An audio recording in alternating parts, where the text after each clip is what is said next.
I've worked the night shift at Maplewood Cremation Center for 13 years, long enough to know which sounds you should worry about, and which ones you should pretend you didn't hear. The furnaces hum like exhausted giants, the vents rattle whenever the temperature spikes, and the hallway lights flicker in the same two spots no matter how many times the county fixes the wiring. You learn to live with it. What you don't learn, what no training manual prepares you for, is the moment the job stops being about science and becomes something else entirely. That night started quietly. Too quietly now that I think back on it. The air felt heavier, like the building was holding its breath. At 11:42 p.m., the transport van pulled up. Its headlights cut weakly across the cracked concrete lot, and as soon as the back doors opened, I sensed something was off. There was only one stretcher, and the driver avoided looking at it, like whatever lay beneath the sheet was a problem he was grateful to pass along. "Name?" I asked. He hesitated. "No ID. No family." They said just, "Deliver it." I frowned. "There's always paperwork." "Not tonight." He signed the logbook with a shaky line that barely counted as a signature, then rushed back to his van without waiting for questions. That should have been the first red flag. The body, male, unknown, late 50s, maybe early 60s, was listed only as 47B, a placeholder code we rarely used. There was a tiny burlap evidence pouch taped to the gurney rail, covered in soot like it had already been through a fire.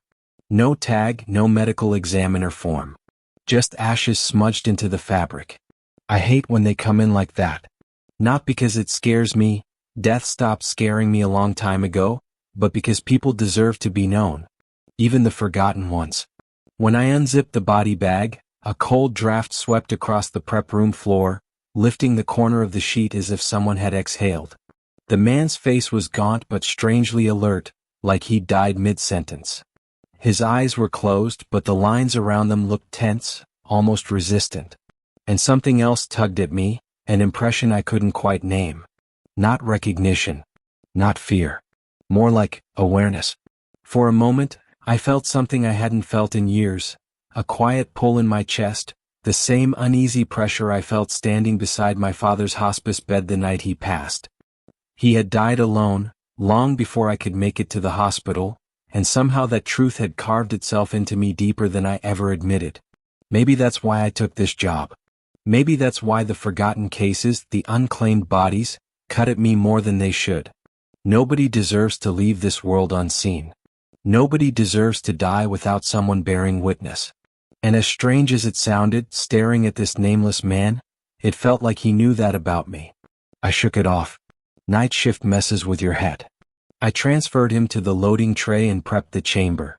As I rolled the tray into position, a faint buzzing sound flickered through the overhead lights, not the normal hum I'd grown used to, but an irregular pulse, like someone tapping the wiring from inside the walls. The lights steadied, but only after flashing a number across the digital panel above the chamber. A14. We hadn't used A14 in over a decade. The system shouldn't have referenced it at all. A shiver crawled up my arms. Every operator at Maplewood knew the unspoken rule: don't talk about the old wing unless you want nightmares. I reached up to clear the panel, but before I touched it, the number vanished on its own, replaced by the standard temperature readout.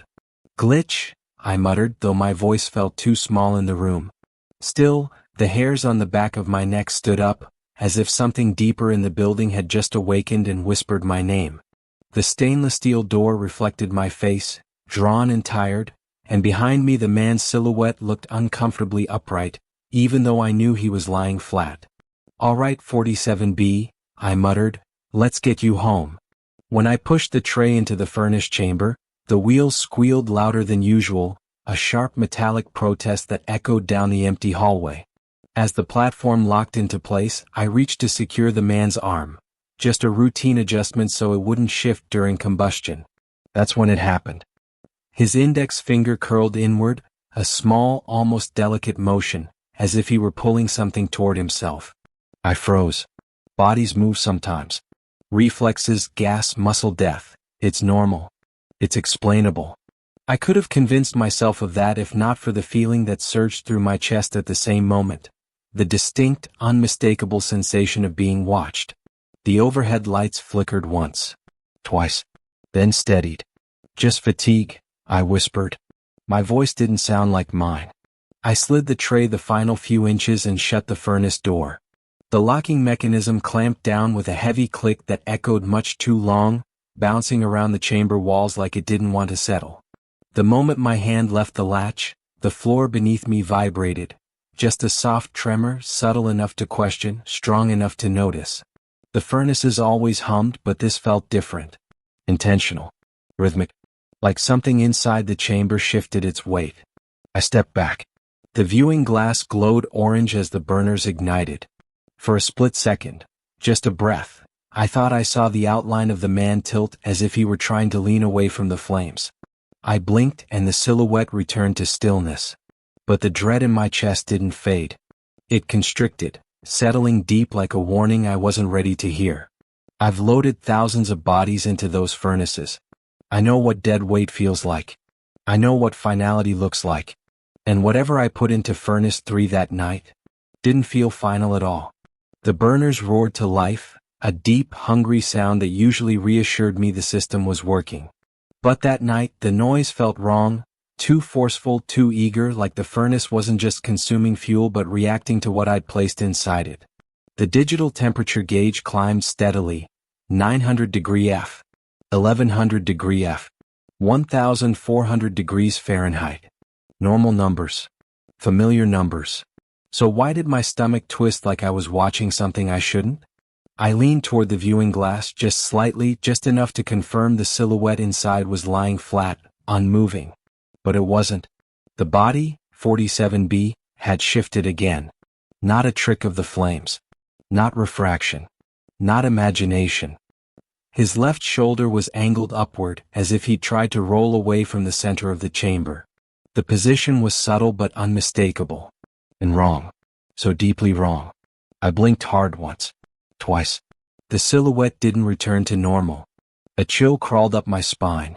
Bodies don't move after the heat hits. They don't reposition themselves to avoid flame jets. They don't curl toward the cooler corner of the chamber. My hand hovered over the emergency stop button. I'd only had to use it twice in 13 years, and neither incident came close to whatever this was.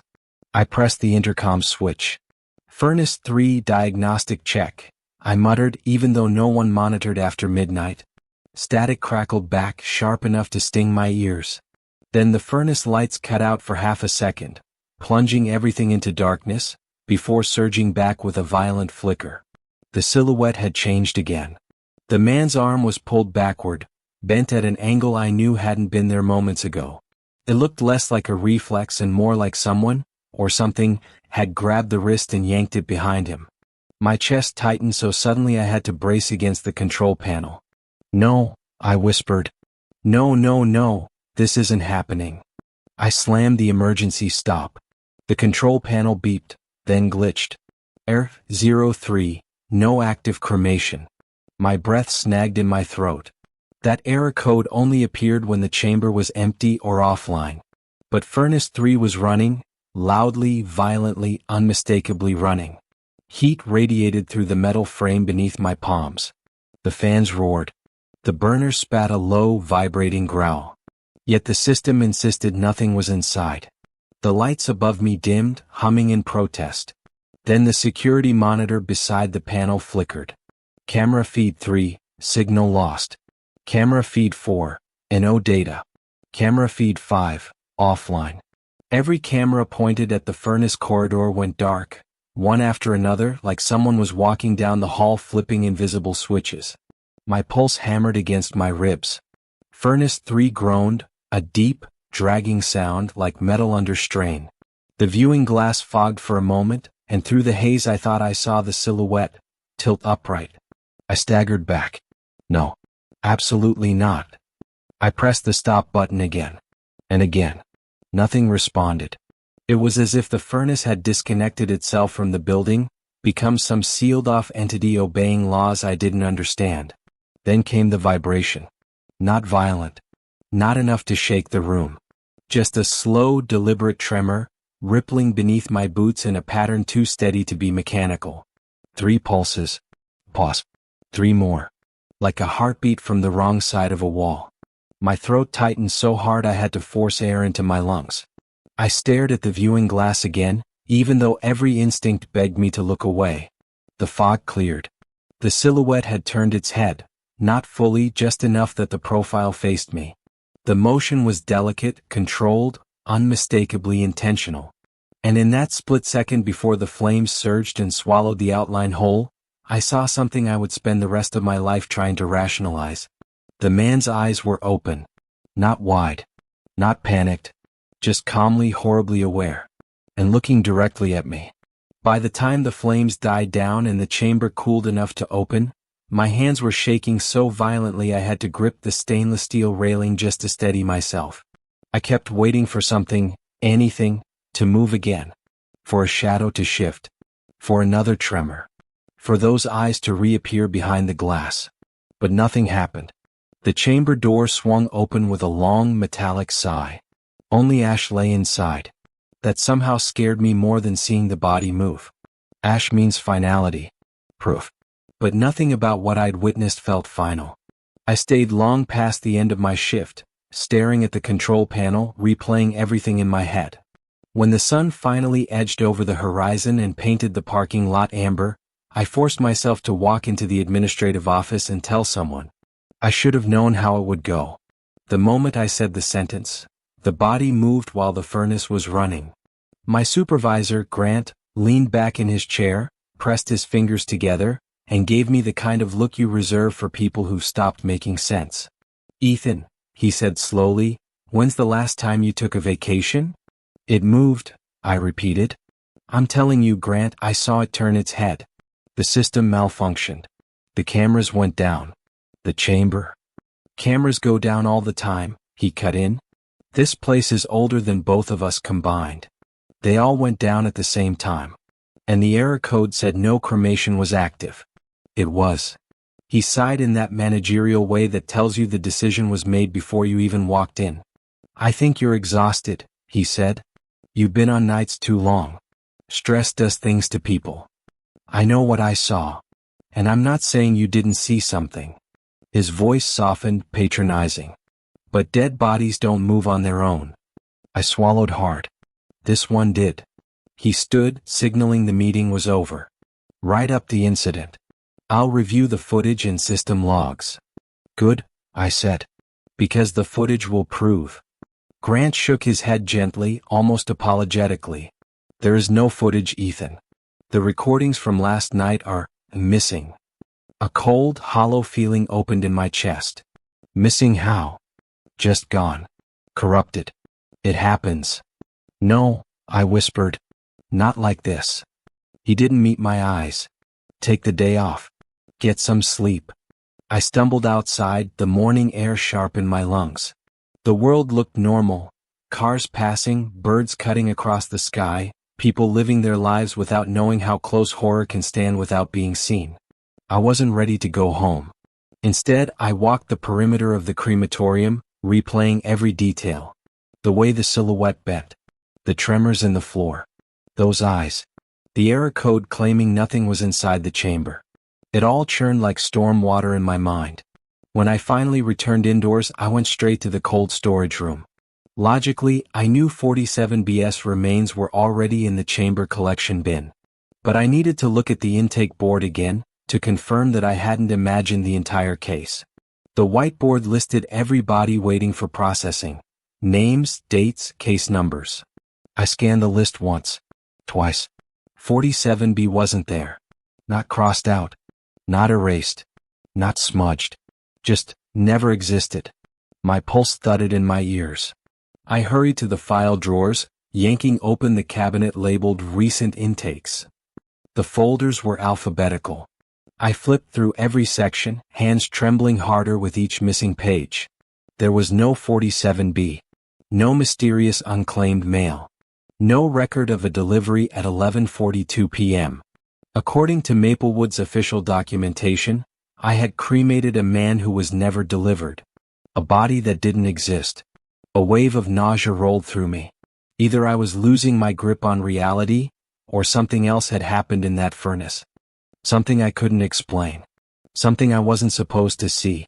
As I stepped back from the cabinet, something caught my eye, faint, dusty smudges across the tiled floor, forming a trail from the cold storage hallway toward the furnace room. I knelt down. Not dust. Not dirt. A thin line of it, deliberate, like it had been dragged or walked. My heartbeat stuttered. I followed the trail to the viewing window of Furnace 3. And there, on the inside of the glass, a handprint had formed in the ash. Large. Human. Perfectly outlined. Right above my own reflection. My breath stopped in my throat. Someone had touched the glass from inside. And whoever it was, should not have been able to. I didn't go back to Maplewood that night. I told myself I needed rest, a clear head, distance from whatever I'd witnessed. But the truth was simpler. I was afraid. Not afraid of death. I've spent my entire adult life surrounded by it. Not afraid of ghosts. Nights here teach you that grief echoes in strange ways. I was afraid because the world had tilted, quietly and unmistakably, and I was the only one who felt it happen. But avoiding Maplewood didn't change anything. The next night my shift key still worked. The door still buzzed open. And the same cold dread slid down my spine the moment I stepped inside. The building was silent, too silent. Even the hum of the vents felt muted, swallowed by something unseen. I made my way down the corridor toward cold storage, convincing myself I'd imagined the ash trail, the handprint, the absence of records. Maybe it was all exhaustion. Maybe I'd fallen asleep on break and dreamed the whole thing. I clung to that thought, until I reached the cold storage room. The overhead lights flickered once when I pushed the door open. The smell of disinfectant and steel filled my lungs. Everything looked exactly as it should. Except for the gurney. The one in the middle of the room. The one that should have been empty. I froze. A body lay on it. Not in a bag. Not covered. Just placed there like someone had set it down moments earlier and forgotten to finish the paperwork. My fingers went numb. My throat tightened until I couldn't swallow. It was him. 47B. The same man I watched burn. The same man who turned his head in the furnace. The same man who was never recorded in our system. He lay on the gurney exactly as he had when I first unzipped the body bag.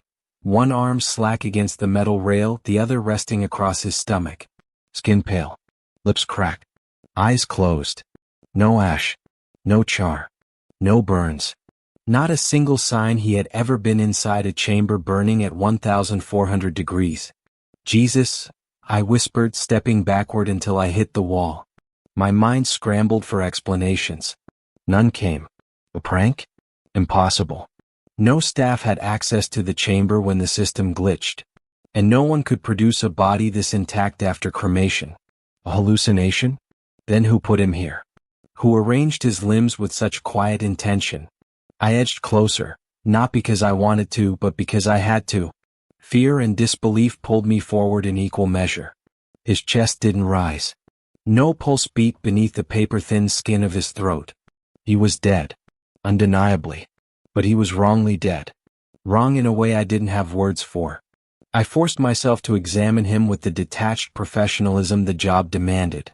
But the moment I reached for his wrist, his head moved. Not violently. Not dramatically. Just a small tilt, the slightest shift toward me as if acknowledging my presence. I fell back so hard the gurney rattled. No. No, no, no. I scrambled to my feet, breathing too fast, heart pounding against my ribs like it wanted out. I stared at the man, waiting for him to move again. He didn't. But the room felt colder. Like something in it had woken up. The fluorescent lights above me buzzed and dimmed. Shadows deepened at the corners of the room. And a low metallic groan echoed through the corridor, the unmistakable sound of a furnace door unlatching. Every instinct in my body screamed to run. But something heavier, something unignorable, held me in place. If this man had returned after being burned, then something unfinished was pulling him back. And I had already become part of it. I backed away from the gurney, keeping my eyes on him the entire time. Before I slipped out of the room, I saw one last impossible detail. A thin smear of dark ash on the floor beside the gurney. A trail. Leading back toward Furnace 3. As if he had walked there himself. I didn't remember grabbing the evidence pouch. only that when I burst out of cold storage, heart hammering, lungs tight, the small burlap bag was clenched in my hand like a lifeline. I must have snatched it from the gurney without thinking, driven by some instinct that told me whatever was happening. It started with this. I ducked into the prep office, flipped the lock, and slid down the wall until I hit the floor. The building hummed around me in a strange rhythm, long stretches of silence punctuated by small mechanical sounds that felt off, slightly delayed, as if the whole facility were listening instead of functioning. My fingers trembled as I emptied the contents of the pouch onto the metal desk. 3 objects fell out. A half-burned index card. A warped gold wedding band scorched at the edges. And a small brass key marked with the number 14. I picked up the index card first, careful not to break the brittle ash clinging to its edges. Most of the writing had burned away, but the surviving words made my skin crawl. "Don't cremate me, I'm still." The sentence ended in a charred tear. My breath caught. He had tried to warn someone. I reached for the wedding band next, turning it in my palm. Engraved inside were initials, MR plus JR, followed by a date. 10 years ago. I whispered it aloud, hoping it would mean something. It didn't. Not yet. The key though, the key bothered me. Small. Brass. Cold. Number 14 etched with careful precision. And the moment my eyes settled on it, a memory stirred. Something Grant once mentioned in passing years ago, about an old mechanical file vault sealed after a fire incident in the early 2010s. A vault that stored cases from before Maplewood transitioned to digital intake files.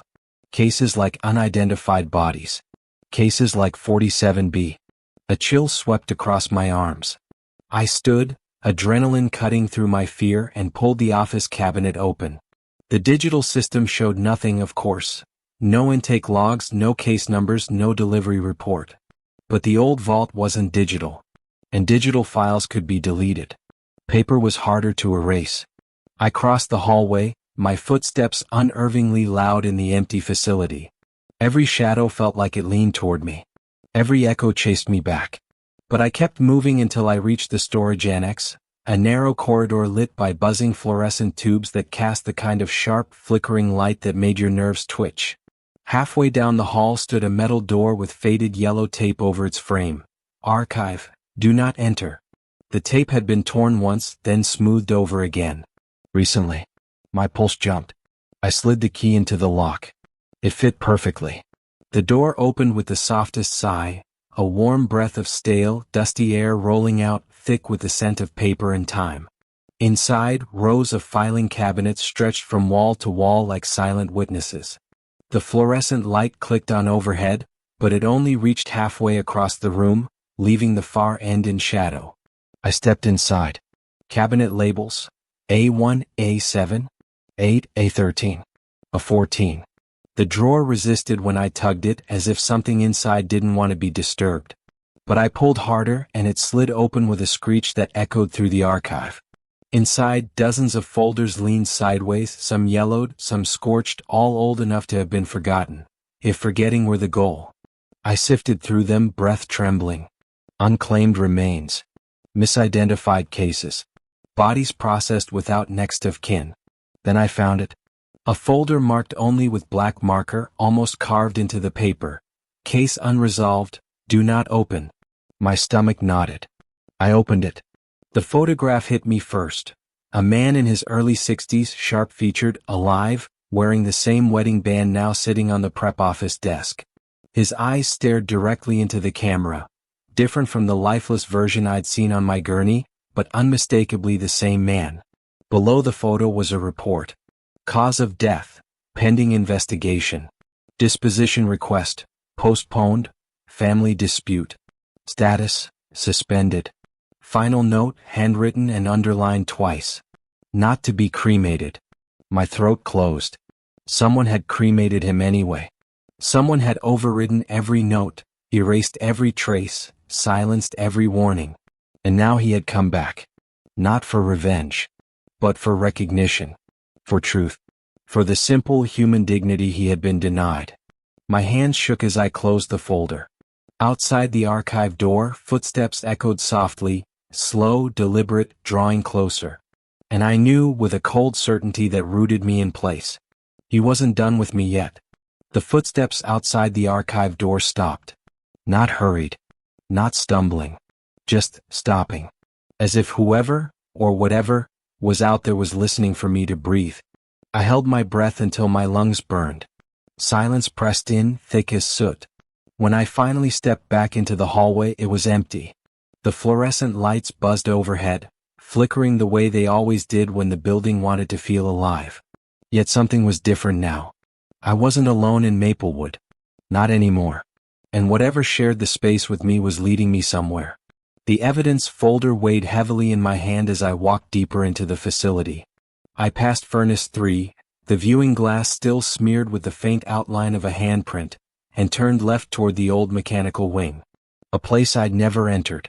A place most of the staff pretended didn't exist. Wing A14. Most crematoriums have dead corridors, hallways abandoned after renovations or system upgrades. But A14 had a reputation. Older workers spoke of it with lowered voices, saying the lights never stayed lit, that the temperature dropped even when the furnaces were running. I always chalked it up to old building folklore. Until now. I reached the double doors marked A14, restricted. The yellow caution tape draped across them fluttered faintly, though no air moved in the hallway. The steel handle was icy cold. As I pushed the door open, a wave of chilled air rolled out, brushing my skin like fingertips. The temperature shift was immediate, unnatural. In the rest of Maplewood, heat radiated constantly, seeping through walls and vents. But this hallway felt refrigerated, like a morgue left unplugged. I stepped inside. The overhead lights flickered violently, then steadied to a dim, apologetic glow. The walls were lined with old furnace conduits, pipes bending like ribs beneath peeling paint. The air smelled of rust, burnt plastic, and something older, something metallic and sour like grief left too long in one place. And then I heard it. Knock. A single, deliberate strike. Heavy. Hollow. Coming from the far end of the hallway. I froze. Another knock followed. Then a third. 3 knocks. Pause. 3 more. The same rhythm I felt vibrating beneath my boots during the malfunction. My mouth went dry. Hello. My voice echoed back to me, thin and uncertain. Silence swallowed it whole. I walked toward the sound, each step slower than the last. The hallway stretched longer than it should have, swallowing distance like a funhouse corridor. My breath fogged as I exhaled. The cold tightened around my chest. At the end of A14 stood a door older than everything else in the wing, thick steel, sunken hinges, a circular inspection window clouded with grime. A chain hung across it, secured by a rusted padlock. Above the door, faint lettering spelled out Chamber A14, the original furnace chamber Maplewood had abandoned after the fire incident more than a decade ago. I reached for the inspection window and wiped it with my sleeve. The moment my skin touched the glass, something hit the other side. Art. I stumbled back as a second strike landed. Then a third. Each one perfectly spaced. Measured. Expectant. My heart thundered against my ribs. Are you? My voice cracked. I tried again. Are you trapped? Silence. Then. Knock. Knock. Knock. I didn't know whether to run or answer. My trembling fingers brushed the padlock. To my surprise, the chain slacked slightly as if it had been opened before. Recently. The lock itself was snapped. Not cut, not broken. Snapped like someone had twisted it apart with their bare hands. Or desperately kicked from the inside. My breath caught in my throat. This chamber. This forgotten furnace. This was where he was supposed to be. Not in Furnace 3. Not erased from intake records. Not burned against explicit instructions. Someone had diverted his body. Someone had tried to hide him. And whatever had happened behind this sealed door 10 years ago had never ended. A final knock sounded, so soft, so gentle it felt like a plea. I leaned closer to the window, my forehead almost touching the cold metal. Tell me what you want, I whispered. The temperature plummeted. My breath crystallized. And for the briefest fraction of a second, through the grimy glass, I saw a shape. A face half formed in shadow, eyes hollow with pain and urgency. Then the lights overhead snapped off. The corridor fell into absolute blackness. And behind the sealed door, something exhaled. Long, slow, grateful. For a moment, the darkness felt alive, dense, watchful, pulsing with a presence that pressed against my skin like a cold hand. My breath caught mid-exhale. Every instinct screamed to run, but my feet wouldn't move. The corridor swallowed sound, swallowed warmth, swallowed the logic that kept me grounded in reality. Then, from somewhere in the pitch-black space around me, I heard it. A shuffling whisper of movement. Soft. Dragging. As if bare feet were sliding across concrete. I forced my fingers to find my phone, but the screen stayed black no matter how many times I tapped it. Dead. Drained. Another impossible thing to add to the list. Something brushed past me, cold enough to burn, brief enough that doubt tried to cling to it. But I knew what it was. He wasn't in the chamber anymore. He was in the hallway with me. I swallowed hard. If you can hear me, my voice cracked like it too was afraid of being in the dark. A faint glow flickered ahead. Not electricity. Not fire. Tiny particles swirling, gathering into a shape, like snow pulled by an unseen wind, drifting into a faint human silhouette standing 10 feet away. Shoulders. Head. Arms. A man made of shifting gray fragments. He didn't walk toward me. He simply appeared there, each second sharpening his outline, giving the illusion of presence without the weight of flesh. I recognized him instantly. The same face from the intake. The same man who died wrong. His expression wasn't angry, not twisted with vengeance like horror stories taught you to expect. It was tired. Exhausted. A soul stretched beyond its limits. You weren't supposed to be burned, I whispered, the words trembling out of me. The file said they postponed your cremation. Someone ignored it. Someone tried to hide what they did. The silhouette shivered, a ripple of ash moving through it, like a breath of wind blowing through a field of dust. I'm trying to help you, I said. But I don't know what you want. The ash shifted again. Slowly, deliberately, his head tilted toward the A14 chamber door, toward the place where he was meant to be, the place he'd been denied. Then he raised an arm, the movement smooth but weightless, and pointed behind me. I turned. A trail of ash footprints stretched down the corridor, leading away from the sealed chamber toward the modern wing, the path to the active furnace rooms. He wanted me to follow. The lights flickered back on with a violent snap, blinding me for a heartbeat. When my eyes adjusted, the ash figure was gone, scattered across the floor in a pattern that almost looked like handwriting before the ventilation system pulled it apart. I stood frozen, caught between fear and responsibility. This wasn't just a haunting. It was a man begging for the truth to surface.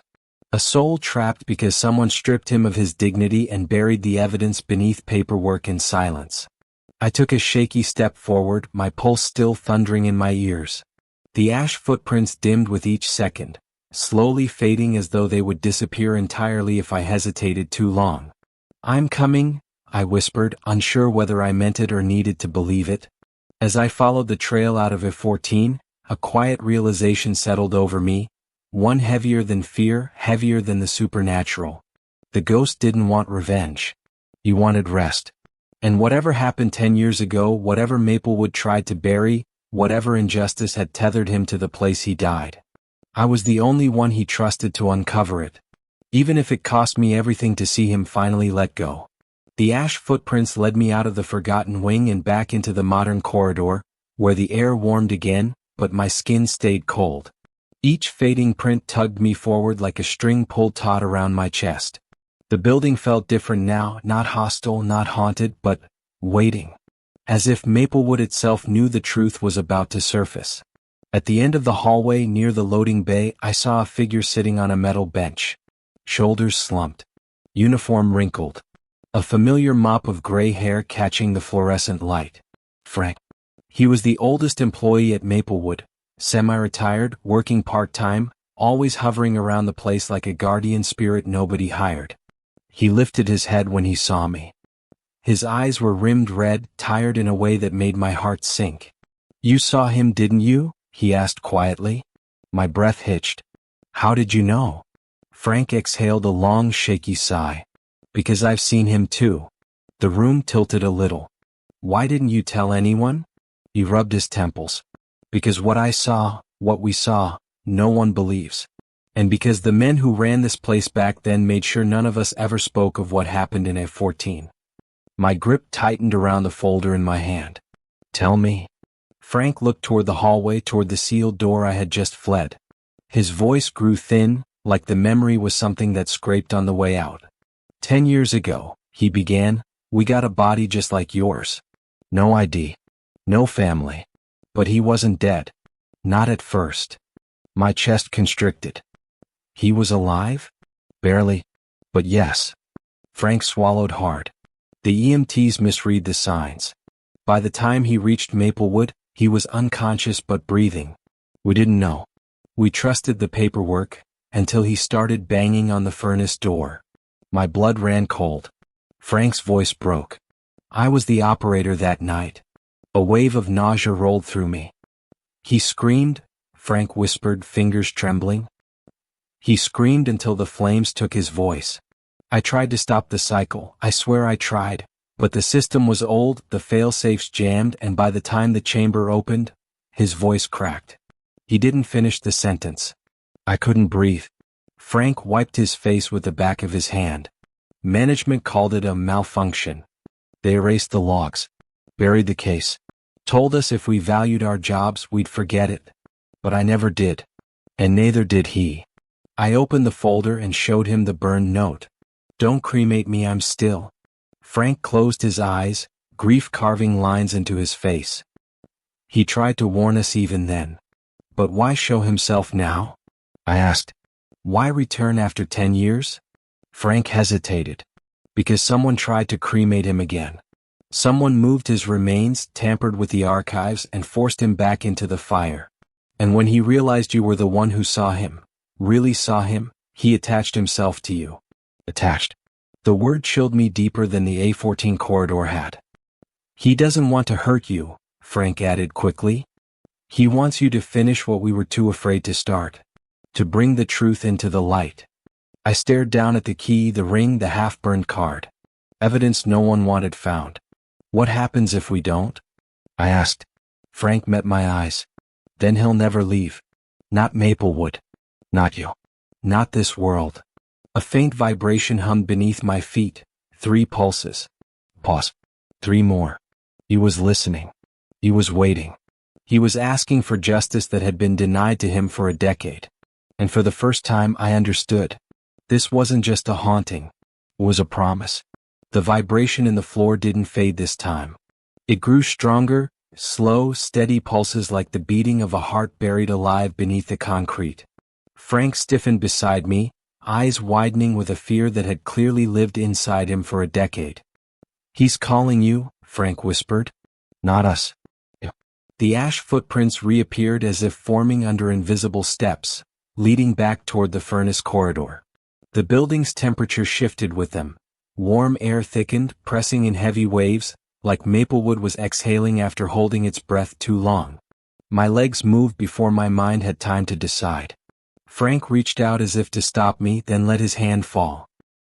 He trusts you more than he ever trusted us, he said softly. Go. The furnace wing stretched before me, long metal rails, humming ducts, red emergency lights pulsing at slow intervals. I passed Furnace 1. Furnace 2, each chamber dormant, their steel doors reflecting my distorted reflection. Then I reached Furnace 3. The chamber I'd used the night everything broke. The viewing glass was fogged again, but this time, it wasn't condensation. It was ash, swirling inside the glass as if stirred by a slow wind. My throat tightened. He's here, I whispered. The ash condensed into a faint silhouette, the outline of a man sitting upright inside the chamber, not trapped, not burning, simply waiting. I pressed my hand to the glass. I know what they did to you, I said. I saw the file.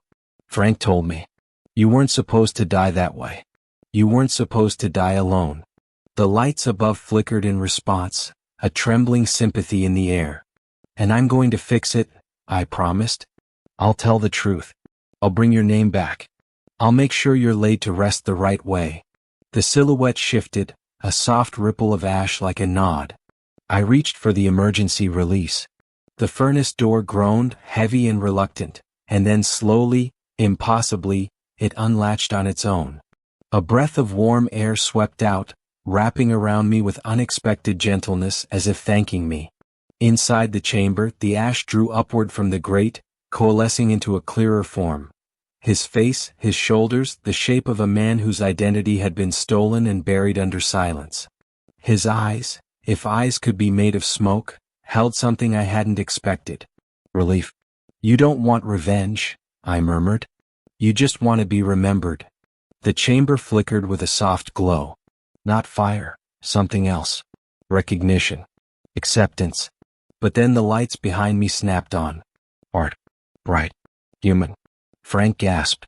Ethan, look. I turned. Two men stood at the end of the corridor. Suits.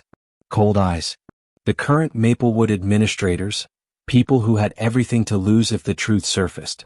One of them lifted a file in his hand. The same folder I had taken from A14. You were never supposed to see that, he said. Neither of you. You think this is about one body? The taller administrator said, his voice steady in a way that made my skin crawl. This place runs because we keep the mistakes quiet. Because we clean up what shouldn't have happened. The other man stepped closer, lowering his voice like he was explaining something obvious to a child. Maplewood survived because the public never learned about A14. 10 years ago we were one press leak away from bankruptcy. One grieving family away from shutting down permanently. You know how fast a place like this burns, Ethan? His eyes hardened. It wasn't just one case. It was 3. 3 bodies misidentified. 3 near disasters. 14 wasn't a malfunction, it was an embarrassment. And we buried it because the alternative was losing everything. Funding, jobs, the entire county contract. My stomach twisted. 3. We rebuilt this place on silence, the taller man continued. On control. On ensuring no one ever opened those files again. And now you've gone and pulled the lid off the grave. His expression darkened, almost pleading and threatening at the same time. You don't understand what you're undoing. We're not monsters, Ethan. We're survivors. If the truth comes out, Maplewood falls, and we fall with it. A surge of anger burned through my fear. He wasn't supposed to die in that furnace. He was a liability, the man replied. And so are you.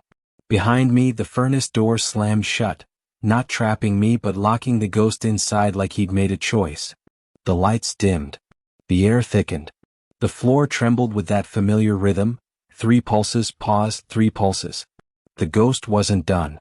A violent burst of ash exploded from the seams of the furnace, sweeping past me like a storm. It hit the administrators first, throwing them backward down the corridor. Papers scattered. Metal clanged. Someone screamed. Frank grabbed my arm. He's protecting you. The ash swirled around us, surrounding us with a strange warmth, like gratitude, like release. Then, as the red emergency lights pulsed once, the entire furnace wing fell silent. The ash settled gently at my feet, a small pile, the last trace of a soul that had finally found its voice. He wasn't haunting me anymore. He was saying goodbye. The dust settled slowly, drifting through shafts of flickering light like snow falling in a ruined cathedral. The administrators lay crumpled at the far end of the corridor, stunned, coughing, scrambling away from the furnace room like the building itself had turned against them. Frank stood beside me, chest heaving, eyes wet with something that looked like both terror and relief. He's gone, Frank whispered. But I knew better. Not gone. Released. I knelt beside the small pile of ash, his last echo, and felt a weight lift from the air around us. The room no longer buzzed with that electric dread, that sense of someone pressing their face against reality from the other side. But grief lingered. And gratitude. A warmth brushed past my face, a final fleeting touch, before the air stilled for good. We stood silently until the red emergency lights stopped pulsing. The corridor brightened to its usual mundane glow, like Maplewood had closed its eyes again, pretending to be just another workplace. But something fundamental had changed. When the paramedics arrived, because Frank had called them the moment the administrators hit the ground, they found two men shaken beyond explanation. Their statements contradicted each other so wildly that investigators labeled them psychologically distressed. They were forced out of Maplewood within days. A new interim board took over. And suddenly, every forgotten file, every sealed record, every dusty archive cabinet was opened. Sunlight flooded secrets that had festered in the dark for a decade. The man we called 47B finally got his name back. Michael Ross. A husband. Brother. A man whose final plea, "I'm still," had been ignored until the moment he had no breath left to finish it. His ashes, no longer trapped in a furnace cycle, were placed carefully in a new urn and delivered to the only remaining member of his family, a sister who had spent 10 years wondering why her brother disappeared without a trace. She cried when I handed her the urn. Not because she believed in ghosts or hauntings or ash-made silhouettes, but because someone, finally, told her the truth. "I thought he died alone," she said. "He didn't." The words came easily. "He found someone to hear him." She squeezed my hand. "Thank you." I didn't tell her that the man she thanked had died twice, or that he had walked the corridors of Maplewood long after his pulse stopped, or that justice had come not from the living but the dead. Some truths live better in silence. But the nights after the funeral, Maplewood didn't return to normal. The halls were quieter, the vents steadier. Furnace 3 hummed like any other chamber, no longer groaning under the weight of something trapped inside. And yet, every time I closed the furnace room door at the end of my shift, I felt it, a presence just beyond the corner of my vision. Not threatening, not lingering, just watching, making sure I hadn't forgotten. One evening weeks later, I left the building and climbed into my car. Exhaustion tugged at my eyelids, but a sense of calm settled over me for the first time in months. Then I saw it. On the inside of my windshield, a handprint. Faint. Formed of the slightest dusting of ash. Not accusing. Not pleading. Just acknowledging. A final message from a man who refused to vanish without being seen. I traced my fingers over the print and a shiver, not fear but something closer to reverence, ran through me. "Rest now," I whispered. As my fingers lifted away from the faint ash handprint, my car's interior light flickered. Once, then again, like someone in the passenger seat had briefly shifted their weight. I turned instinctively, half expecting to see him there, not in a terrifying way, but in the quiet posture of someone taking one last look at the world he'd been shut out of. The seat was empty. And yet, for a split second, the faintest outline of a figure appeared in the rearview mirror, a blur of gray, a presence made of memory and dust. He didn't move toward me, didn't reach out. He simply stood there as if making sure I was ready to carry the truth without him. Then the mirror cleared, the shape dissolving like smoke pulled through a crack in the air. Still, I felt it, a final nod, a final thank you drifting through the quiet of the car.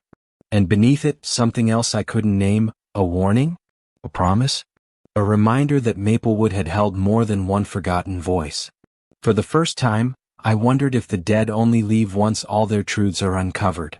And if Michael Ross had been the first, he might not be the last. Outside, a breeze swept across the parking lot, stirring the leaves, carrying with it a warmth that didn't belong in the cool night air. And as I drove away, watching Maplewood shrink in the rearview mirror, I realized something. The dead don't come back to haunt us. They come back when the living look away. They come back when truth is buried. They come back for justice. And sometimes, if you listen hard enough, they leave only when it's finally done.